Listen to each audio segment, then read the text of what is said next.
बिस्मिल्लाहिर्रहमानिर्रहीम, अस्सलाम वालेकुम। मैं हूं मुबशर हसन, आपका बायोलॉजी का टीचर। हम क्लास 9 के अंदर चैप्टर 7 को डिस्कस कर रहे थे, मॉलिक्यूलर बायोलॉजी यानी कि बायोकेमिस्ट्री। आज जो हमने टॉपिक डिस्कस करना है वो है न्यूक्लिक एसिड्स।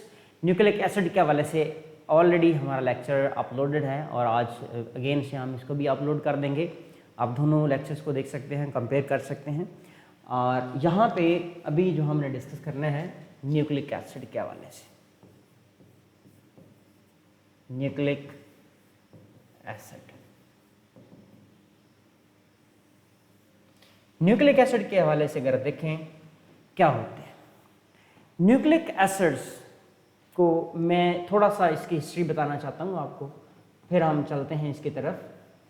अगर आप इसकी हिस्ट्री देखें तो आप यूँ देखते होते हैं,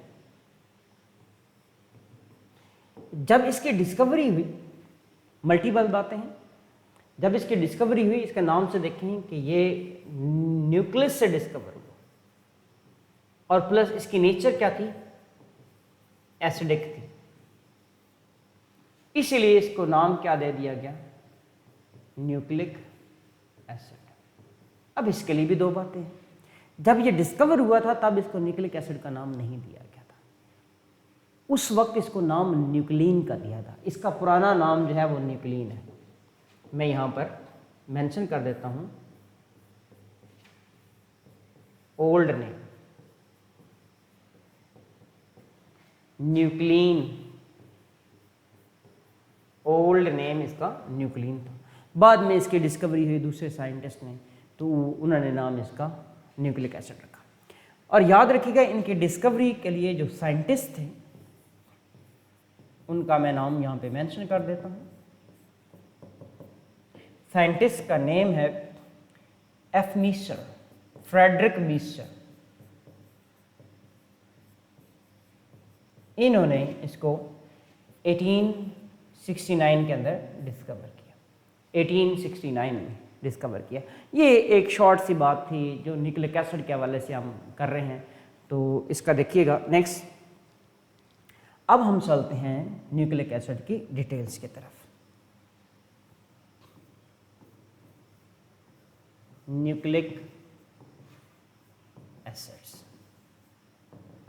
न्यूक्लिक एसिड्स को हम लिखते हैं पॉलीमर्स ऑफ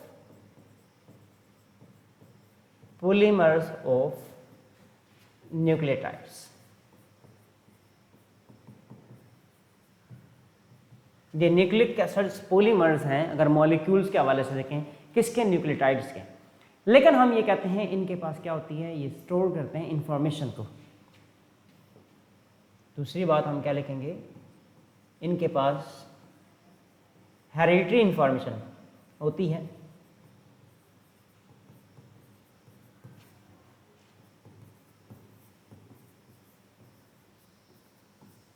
तीसरी बात जो हम इसके लिए लिखते हैं वो क्या है, वो है जी, टू टाइप्स के होते हैं। इनके टाइप्स टू है। आए देखते हैं जी कौन कौन सी। एक को आप कहते हैं डीएनए और एक को आप कहते हैं आरएनए। डीएनए का मतलब है डीऑक्सीराइबोन्यूक्लिक एसिड्स, डीऑक्सीराइबोन्यूक्लिक एसिड। एक है आरएनए, आरएनए का मतलब है ribo nucleic acid. Deoxyribonucleic acid और राइबोन्यूक्लिक एसिड, ये दोनों इंपॉर्टेंट हैं, दोनों को हमने बड़ी डिटेल में डिस्कस करना है। लेकिन हमने सबसे पहले किसको डिस्कस करना है, डीऑक्सीराइबोन्यूक्लिक एसिड को। चलते हैं जी, हम चल रहे हैं किसकी तरफ, डीएनए की तरफ। DNA means deoxyribonucleic acid, deoxyribonucleic acid, ये हम इसको डिस्कस कर रहे हैं यहाँ पर। फिर देखिएगा इसको क्यों ऐसा कहते हैं। इसकी अगर डेफिनेशन देखी जाए तो इसे कहते हैं polymer of deoxyribonucleotide। अब न्यूक्लियोटाइड की बात कर रहे थे, तो अब डी न्यूक्लियोटाइड से डीऑक्सीराइबोन्यूक्लियोटाइड का मतलब क्या होता है। हम चलते हैं न्यूक्लियोटाइड की तरफ, फिर ये बात हमें समझ आएगी। Structure of nucleotide. इस न्यूक्लियोटाइड में देखें, इस न्यूक्लियोटाइड की कंपोजिशन देखें तो 3 तरह के मॉलिक्यूल होते हैं। एक आप कहते हैं इसके पास pentose sugar. Pentose sugar, pentose जब हमने लिख दिया तो इसका मतलब ये है कि ये शुगर है, क्योंकि यहाँ पे जो फिक्स है OSE, ये किसके लिए होता है, ये शुगर के लिए होता है। अच्छा, पेंटोज की हमने बात की है, ये शुगर है, यहाँ पर कौन सी होती है, राइबोज होती है। अब न्यूक्लियोटाइड में राइबोज है, अगर उसमें से एक ऑक्सीजन रिमूव हो कार्बन नंबर 2 से, तो हम उसे क्या बोलते हैं, डीऑक्सीराइबोज कहते हैं। मैं यहाँ पर इसको बनाता हूँ, ये आपके पास इसका रिंग स्ट्रक्चर मौजूद है इस तरह से। यहाँ पर देखिएगा, यहाँ पे इसका CH2OH है, यहाँ पे हाइड्रोजन है, ये हाइड्रोक्सल है, यहाँ पे हाइड्रोजन है, ये हाइड्रोजन है, ये हाइड्रोजन है, और यहाँ पे हाइड्रोक्सल है। अब मैं इसकी नंबरिंग करता हूँ, नंबरिंग कर ली, ये कार्बन 1 है, ये 2 है, ये 3 है, ये 4 है, और ये 5 है। ये इसका रिंग स्ट्रक्चर है। आप ज़रा नोटिस कीजिएगा, कार्बन नंबर 2 की बात हमने नहीं लिखी। अगर यहाँ पर देखें हाइड्रोजन है, तो ये कार्बन फिर बन जाएगी डीऑक्सीराइबोज। इसे लिखेंगे डीऑक्सीराइबोज। अब डीएनए के अंदर जो न्यूक्लियोटाइड होते हैं उनमें ये वाली ऑक्सीजन होती है। अच्छा, मैं अगर राइबोज की बात करूं तो राइबोज कैसे होगी, बड़ा सिंपल सा उसी तरह से स्ट्रक्चर हम बना लेते हैं। ये राइबोज आपको नज़र आ रही है, ये ऑक्सीजन है, ये CH2OH, ये hydrogen, hydrogen, hydrogen, hydrogen, hydroxyl, hydroxyl and hydroxyl. अब ये क्या है, यहाँ पर आप देख रहे हैं ये राइबोज है, ये राइबोज है, और ये वाली डीऑक्सीराइबोज है। क्या फ़र्क आ रहा है कि यहाँ पे एक कार्बन नंबर 2 पर हाइड्रोजन और हाइड्रोक्सल का फ़र्क आ रहा है। यहाँ पर हाइड्रोक्सल है, वहाँ पे हाइड्रोजन है, उससे ऑक्सीजन एक रिमूव्ड है, इसलिए इसको बोलते हैं डीऑक्सीराइबोज। ये नेचुरली मौजूद होती है। अच्छा जी, ये न्यूक्लियोटाइड का पहला पार्ट हमने देख लिया है, जिसको हमने कहा पेंटोज शुगर। आगे चलते हैं जी सेकंड पार्ट की तरफ। सेकंड इसका जो पॉइंट है, मैं यहाँ पर अगेन से मेंशन करता हूँ इसको, न्यूक्लियोटाइड को हम बात करने जा रहे हैं न्यूक्लियोटाइड की। न्यूक्लियोटाइड में हमने पहली बात जो डिस्कस की है वो किसकी की है, वो शुगर की है। हमने कहा पेंटोज शुगर है। नंबर सेकंड हम कहते हैं कि यहाँ पर नाइट्रोजनस बेस होती हैं, नाइट्रोजनस बेसेस मौजूद होती हैं। नंबर थर्ड पे हम कहते हैं यहाँ पर मौजूद होती हैं नाइट्रोजनस बेसेस के बाद फॉस्फेट होता है। ये 3 कंपोनेंट हमें नजर आ रहे हैं न्यूक्लियोटाइड के। हमने राइबोज और डीऑक्सीराइबोज की बात करी। राइबोज किस में होता है, आरएनए में, और डीऑक्सीराइबोज वो डीएनए में होता है। आए देखते हैं जी, पेंटोज की बात हमने कर ली, ये आपके पास पेंटोज इस तरह से थी, राइबोज, डीऑक्सीराइबोज। फिर नाइट्रोजनस बेस की बात करते हैं। नाइट्रोजनस बेस के हवाले से अगर आप देखें तो कैसे जी, 2 तरह की नाइट्रोजनस बेसेस यहाँ पे आपको नजर आए। एक को कहते हैं प्यूरीन्स, एक होती हैं पाइरिमिडीन्स।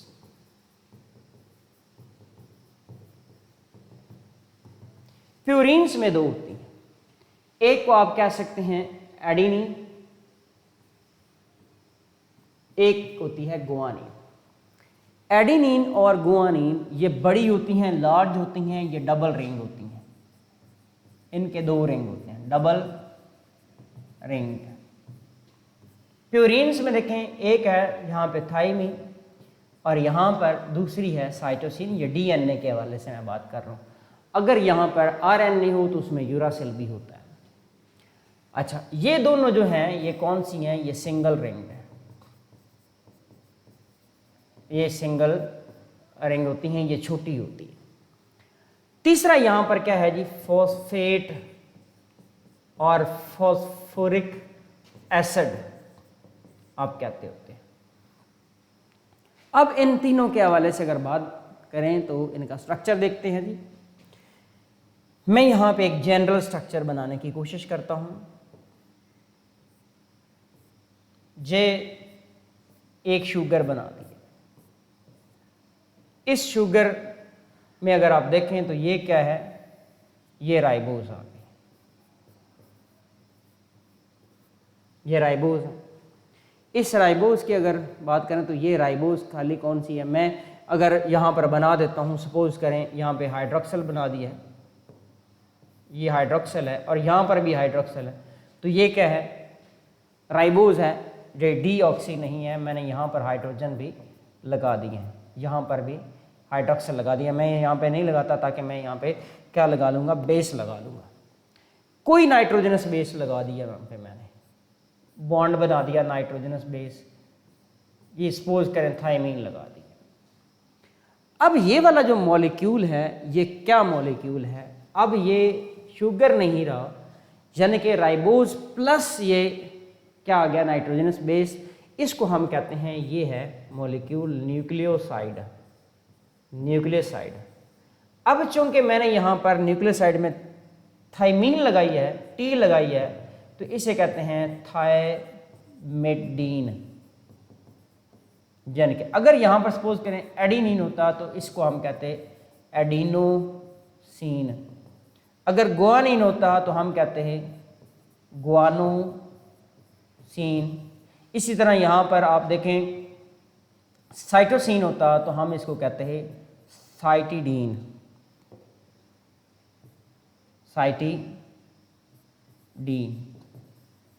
साइटिडीन आ जाता। अगर इस नाइट्रोजनस बेस का जैसे जैसे चेंज आता जाएगा ऐसे ऐसे मॉलिक्यूल न्यूक्लियोसाइड चेंज होता रहेगा। यानी कि ये खाली थी राइबोज, अब ये साथ मिल गया तो ये क्या बन गया? न्यूक्लियोसाइड।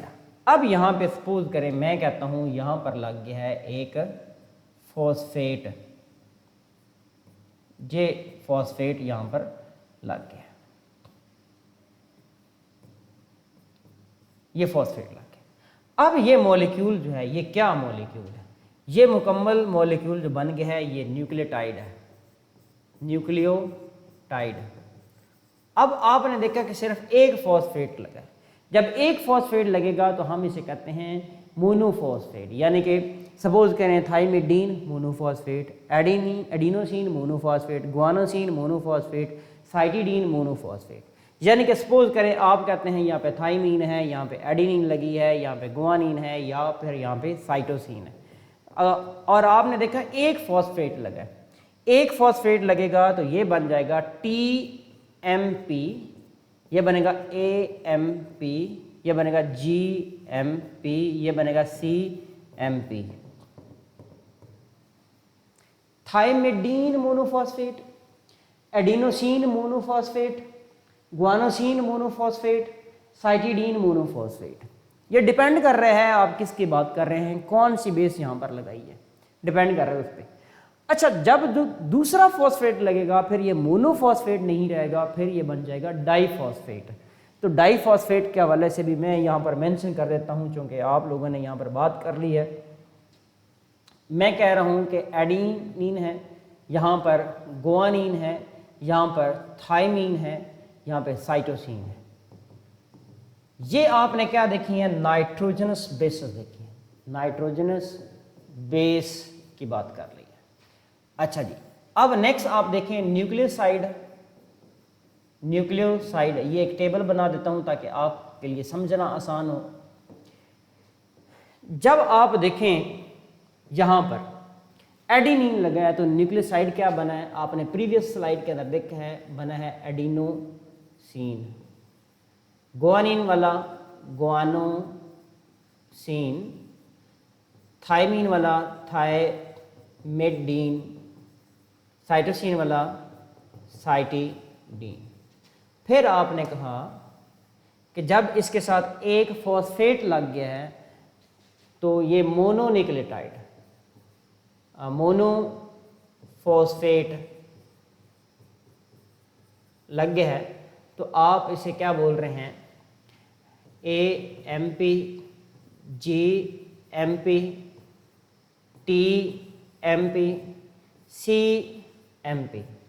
अच्छा जी, अब आप देखें, आप खुद अंदाज़ा लगा सकते हैं यहाँ पे, जब 2 फॉस्फेट लग जाएंगे तो डाईफॉस्फेट बनेगा, तो उसे क्या लिखेंगे, यानी कि 2 फॉस्फेट यहाँ पर लग गए हैं तो वो क्या बन जाएगा, ADP, GDP, TDP और CDP।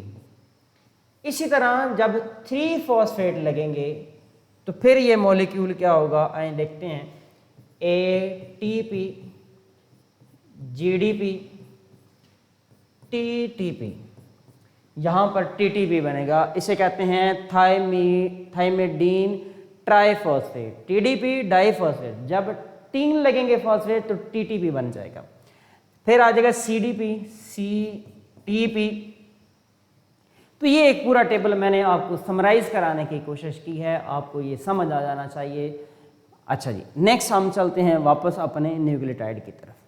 हमारे जो DNA के अंदर या RNA मौजूद होते हैं वो इस तरह के न्यूक्लियोटाइड मौजूद होते हैं। ये वाले न्यूक्लियोटाइड आपने उनको याद रखना है। अब हम चलते हैं जी DNA के स्ट्रक्चर की तरफ। DNA के स्ट्रक्चर की तरफ आते हैं। Watson and Crick's model of DNA, structure of DNA।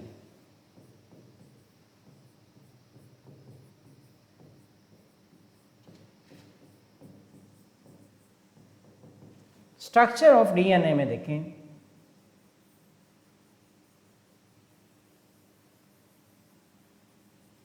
Structure of DNA, structure of DNA में आप क्या देखते हैं कि यहाँ पर मल्टीपल जो है वो मॉलिक्यूल्स आपको नज़र आएंगे, जैसे कि 4 टाइप्स के बेसिकली मॉलिक्यूल नज़र आते हैं, वो आपस में जुड़ते हैं और ये मॉलिक्यूल बना रहे होते हैं। DNA के स्ट्रक्चर में पहली बात हम अगर लिखें तो हम कहते हैं कि 2 स्ट्रैंड्स होती हैं इसकी, 2 स्ट्रैंड्स आप कह सकते हैं या 2 चेन्स कह सकते हैं। और ये दोनों जो स्ट्रैंड्स होती हैं इनके लिए आपने लिखना है ये क्या होती हैं, ये एंटी पैरेलल होती हैं। ये एक दूसरे के बिल्कुल ऑपोजिट जा रही होती हैं। कैसे? अगर इनके स्ट्रक्चर में देखें, एक चेन जो होती है वो 5 प्राइम टू 3 प्राइम एंड की तरफ जा रही है और दूसरी जो है वो 3 प्राइम टू 5 प्राइम। अब ये 5 और 3 नंबर ऑफ कार्बन के हिसाब से है। एक की साइड पे टर्मिनल कार्बन नंबर 5 होता है, एक की साइड पर टर्मिनल कार्बन नंबर 3 होता है। तो इस तरह से आप देखते होते हैं। अच्छा जी, नेक्स्ट आप देखें इन्हीं चेन्स के हवाले से दोनों एंटी पैरेलल। मैं यहाँ पर अगर शॉर्ट से ये DNA का स्ट्रक्चर बनाने की कोशिश करूँ तो आपको ये 2 चेन्स इस तरह से शो करवा सकता हूँ कि एक 5 प्राइम टू 3 प्राइम एंड है और दूसरी 5 यहाँ पे आएगी 3 प्राइम टू 5 प्राइम एंड। इस तरह से ये दोनों चेन्स आपस में क्या हैं, ये एंटी पैरेलल है। अच्छा, ये चेन्स के हवाले से हमने बात कर ली।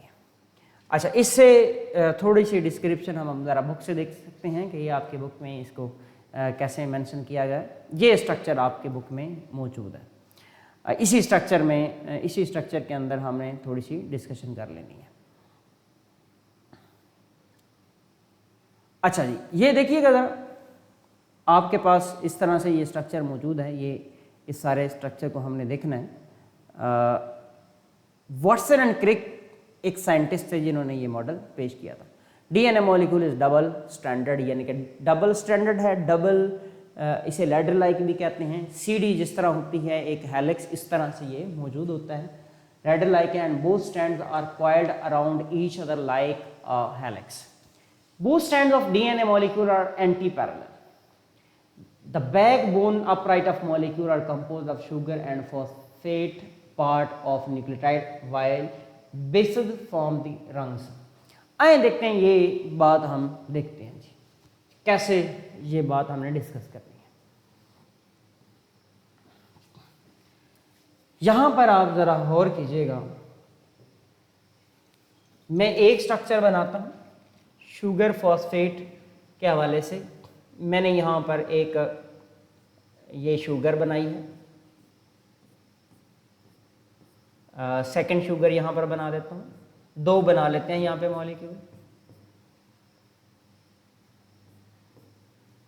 ये ऑक्सीजन है, ये ऑक्सीजन है। फिर इसके साथ मैं इसके हाइड्रोजन, यहाँ पर 2 पे हाइड्रोजन आ जाएगी, ये हाइड्रोजन एंड ये हाइड्रोजन। यहाँ पर हमें पता है कि ये नाइट्रोजनस बेसेस हैं, ये नाइट्रोजनस बेस लगा दी है। सपोज करें ये एक मैंने थाइमीन लगा दी है, यहाँ पे सपोज करें एक लगा दी है एडिनिन, ये एडिनिन आ गई, ये नाइट्रोजनस बेसेस आ गई। नाइट्रोजनस बेसेस रंग्स बना रही हैं, ये थाइमीन एडिनिन आगे दूसरी यहाँ पर किसके साथ लगी हुई है, एक न्यूक्लियोटाइड के साथ, और ये बिल्कुल इस तरह से ऑपोजिट या उल्टा होगा। यहाँ पे डेफिनेटली ये इसी तरह 2 हाइड्रोजन बॉन्ड बना रही है किसके साथ, यहाँ पर आप देखें तो ये दूसरे मॉलिक्यूल का आपको क्या नज़र आता है, एडिनिन नज़र आता है, जो कि आपको बिल्कुल ऑपोजिट नज़र आएगा। अब दूसरी चेन इस तरह से नज़र आएगी। मैं यहाँ पे एक मॉलिक्यूल बना के शो भी करवाता हूँ। साथ यहाँ पर हम देखेंगे CH2 के हवाले से देखा, ये फॉस्फेट बना दिया मैंने, यहाँ पे इसे लिंक कर दिया कार्बन के साथ, और यहाँ पे इसके बाकी मॉलिक्यूल यहाँ पे ऑक्सीजन बना दिया, और ये एक ऑक्सीजन लगा दिया। ये आपको इस तरह से मॉलिक्यूल नज़र आ रहा है। और अगर इसका भी आप देखना चाहें तो CH2 और ये ऑक्सीजन, ये फॉस्फेट, ये नेक्स्ट एक ऑक्सीजन मॉलिक्यूल के साथ लिंक्ड है, और ये इसका double bonded oxygen.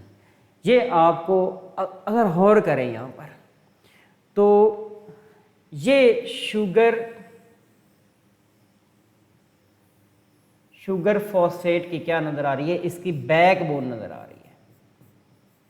Backbone of किसकी बनी है जी, शुगर फॉस्फेट की। ये बैकबोन इस तरह से थ्रू आउट अगर आप देखें तो आप मौजूद है। और ये यहाँ पर आपको क्या नज़र आ रहे हैं जी, नाइट्रोजनस बेसेस क्या बना रही है, इसके रंग्स बना रही है। यहाँ पर आप इसको भी देख सकते हैं, ये रंग्स आपको नज़र आ रहे हैं। ये हाइड्रोजन बॉन्ड से ये जुड़े हैं, ये हाइड्रोजन बॉन्ड मौजूद है यहाँ पर। आप चाहें तो ये दूसरी मैं आपको यहाँ पर बना के शो करवा सकता हूँ।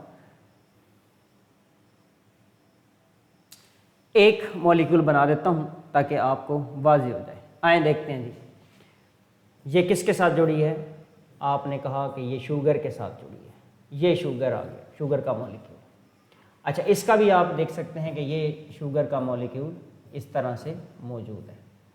दोनों के शुगर आपने देख लिए। अब फॉस्फेट देख लेते हैं उसी तरह से। यहाँ से आपको पता है ये CH2 पड़ा हुआ है, ये ऑक्सीजन है, ये फॉस्फेट और ये ऑक्सीजन, ये ऑक्सीजन और ये इसका ऑक्सीजन। इसका भी देख सकते हैं, ये CH2 है, ये ऑक्सीजन, ये फॉस्फेट, ये ऑक्सीजन, ये इस तरह से, ये ऑक्सीजन इसका और ये इसका डबल बॉन्डेड ऑक्सीजन। तो इस तरह से मॉलिक्यूल आपको नज़र आ रहा है। फिर आप मज़ीद यहाँ पर एक कोई शुगर देख सकते हैं, वो भी इस तरह से जुड़ा होगा। आप शो कर लें जी उसको भी।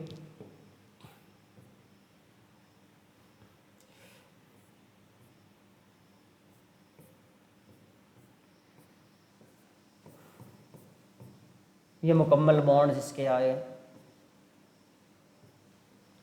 इस तरह से। आप देख रहे हैं कि ये मॉलिक्यूल कैसे बन रहा है। एक ये चेन बन रही है, एक वो चेन। अब ज़रा गौर करें, जो आप कह रहे थे कि यहाँ पर 5 और 3 के हवाले से भी बात कर रहे थे। अब यहाँ पर देखें, ये कार्बन नंबर 3 है, ये 3 जो है वो एंड पर आ रही है। यहाँ पे कार्बन नंबर 5, इधर देखें कार्बन नंबर 5, यहाँ पर कार्बन नंबर 5 एंड पे आ रही है। तो ये एक चेन बन गई है जो कि 5 to 3 या 3 to 5 इसे कह रहे हैं। इसके लिए आप देखें तो कैसे इसका ये कार्बन नंबर 3 है एंड पे, और इसका यहाँ पे अगर आप जब देखेंगे तो ये CH2 यहाँ पे कार्बन नंबर 5 ये आ गया। तो आप देखें ये चेन कैसे है, ये अगर 5 to 3 देख रहे हैं तो ये 3 to 5 आ गई आपके पास। तो इस तरह के ये DNA का स्ट्रक्चर आ गया। अब चलते हैं अगेन से बुक की तरफ।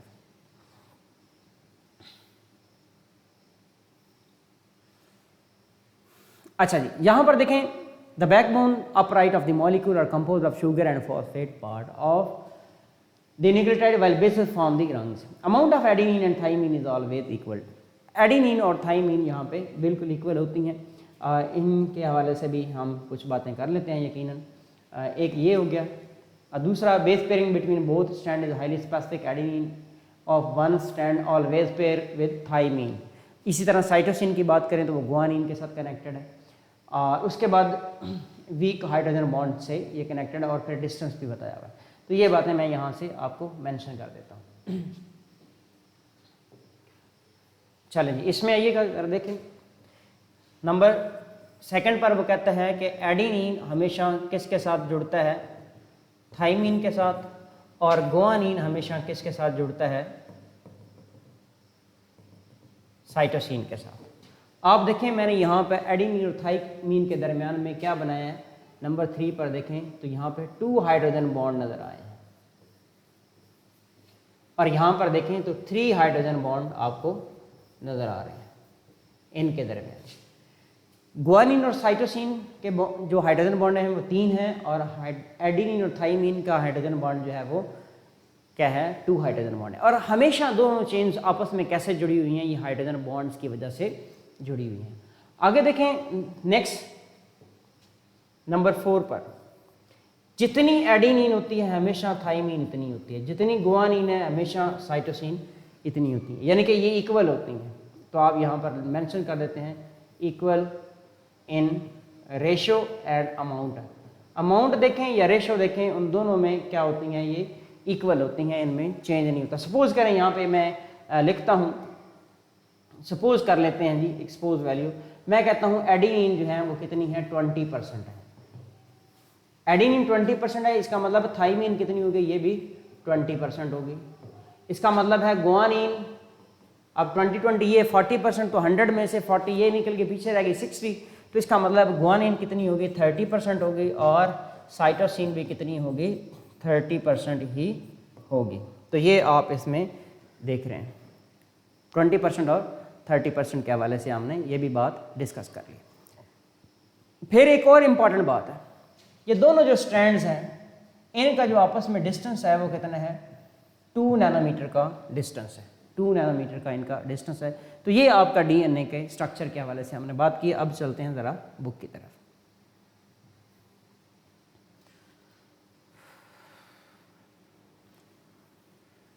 अब आपके पास हमने इस स्ट्रक्चर को बड़े अच्छे अंदाज में कंप्लीटली जो स्ट्रक्चर था वो बना के शो किया है। आपने सिंपल स्ट्रक्चर ही शो करने हैं। इसी तरह आपने यहाँ पर न्यूक्लियोटाइड का स्ट्रक्चर देखा है, वो भी आपको मुकम्मल यहाँ पे ये AMP का स्ट्रक्चर नज़र आ रहा है, एडिनोसिन मोनोफॉस्फेट के वाले गुआनोसिन मोनोफाइड यानी कि GMP का स्ट्रक्चर नज़र आ रहे हैं आपके। और बाकी ये इसका इंट्रोडक्शन था वो हमने देख लिया। ये स्ट्रक्चर ऑफ न्यूक्लियोटाइड ये इसी तरह से लॉन्ग क्वेश्चन है, और देन ये डायग्राम्स, इसमें से कम 2 डायग्राम्स आपको आनी चाहिए। फिर स्ट्रक्चर ऑफ DNA के हवाले से भी हमने चंद बातें कर ली हैं। तो इसके साथ हमारा ये स्ट्रक्चर ऑफ DNA जो है वो कंप्लीट होता है। देखिए हमने स्टार्ट कहाँ से लिया था, हमने स्टार्ट लिया है कि हमारा आज का टॉपिक क्या है, न्यूक्लिक एसिड। फिर हमने न्यूक्लिक एसिड की डिस्कवरी के हवाले से बात की। मैं यहाँ पर अगेन से मेंशन कर देता हूँ, जब ये डिस्कवर हुआ था तो इसको हम क्या बोल रहे थे, न्यूक्लियन का नाम देते थे। जब डिस्कवर हुआ था F मिस्टर ने इसने नाम दिया था न्यूक्लियन का, ठीक हो गया, न्यूक्लियन का नाम दिया था, और ये ओल्ड नेम इसका हो गया, ठीक हो गया, ये सही। बाद में एक साइंटिस्ट आया, उसने उसका नाम था P.A. लेविनी, ठीक है। इस साइंटिस्ट ने क्या किया, इसकी डिस्कवरी की और दोबारा से, और कहाँ से डिस्कवर हुआ, न्यूक्लियस से, और इसकी नेचर थी एसिडिक, तो नाम दे दिया न्यूक्लिक एसिड। बाद में ये 1920 के अंदर ऑलमोस्ट ये बात है। अच्छा, फिर हमने देखा कि 2 तरह के न्यूक्लिक एसिड्स हैं, DNA और RNA। DNA stand for deoxyribonucleic acid और RNA stand for ribonucleic acid. इसी तरह आप देखें न्यूक्लियोटाइड्स पे, न्यूक्लियोटाइड्स की बात कर रहे हैं कि वो पेंटोज शुगर पर मुश्तमिल है। पेंटोज शुगर हमने देख लिया है, वो कौन सी है जी, इसमें आप देखें pentose sugar nitrogen base phosphate group के हवाले से। पेंटोज हमने 2 बनाई, राइबोज भी बनाई और डीऑक्सीराइबोज भी बनाई। फिर हमने कहा नाइट्रोजन बेस से 2 तरह से है, purine pyrimidine. Adenine plus guanine ये क्या है, प्यूरीन, और थाइमिन प्लस साइटोसिन क्या है, ये पायरीमिडीन्स है। फिर हम कहते थे कि जैसे शुगर के साथ एक नाइट्रोजन बेस लगती है, वो टी लगे तो थाइमिडीन बन जाता है, ये न्यूक्लियोसाइड है। एडिनिन लगे तो एडिनोसिन बन जाता है, यह भी न्यूक्लियोसाइड है। गुआनिन लगे तो गुआनोसिन बन जाता है। अब न्यूक्लियोसाइड एक कॉमन सी, एक जनरल सी टर्म है, इसमें स्पेसिफिक ये आ गई आपके पास। साइटोसिन लगेगा तो साइटिडीन। इसी तरह इस न्यूक्लियोसाइड के साथ किसी के साथ भी जब एक फॉस्फेट लगेगा तो वो आपने कहा मोनोफॉस्फेट मोनोफॉस्फेट मोनोफॉस्फेट बन जाएगा। अच्छा, फिर हमने इसके डिस्कशन की हमने एक टेबल बनाया जिसमें हमने मोनोफॉस्फेट, फॉस्फेट, डाईफॉस्फेट और ट्राईफॉस्फेट की बात की। फिर हमने स्ट्रक्चर ऑफ DNA के हवाले से बात की कि 2 स्ट्रैंड्स हैं, दोनों एंटी पैरेलल है। फिर हमने कहा एडिनिन थाइमिन के साथ बॉन्ड बनाता है, कौन से, हाइड्रोजन बॉन्ड, कितने, 2। गुआनिन साइटोसिन के साथ जुड़ता है, हाइड्रोजन बॉन्ड से जुड़ता है, कितने हाइड्रोजन बॉन्ड। फिर इनके अमाउंट हमने देख ली कितनी है, इक्वल है। फिर हमने डिस्टेंस देख लिया कि इन दोनों के दरमियान में कितना डिस्टेंस है, 2 नैनोमीटर का डिस्टेंस है। तो ये था DNA का स्ट्रक्चर जो कि कंप्लीट होता है। आपने इनको एज इट अपनी नोटबुक्स के ऊपर लिखना है और याद करना है। तो आज का लेक्चर हमारा कंप्लीट होता है। इससे प्रीवियस लेक्चर जो है वो हमारे यूट्यूब चैनल पर मौजूद हैं, आप वहाँ से उनको डाउनलोड कर सकते हैं और उनको वहाँ से देख सकते हैं। क्वेश्चन हो तो कमेंट कर दीजिए और हम आपको आंसर कर देंगे। तो आज का लेक्चर कंप्लीट होता है। मुझे और हमारी टीम को दें इजाज़त। अल्लाह हाफ़िज़।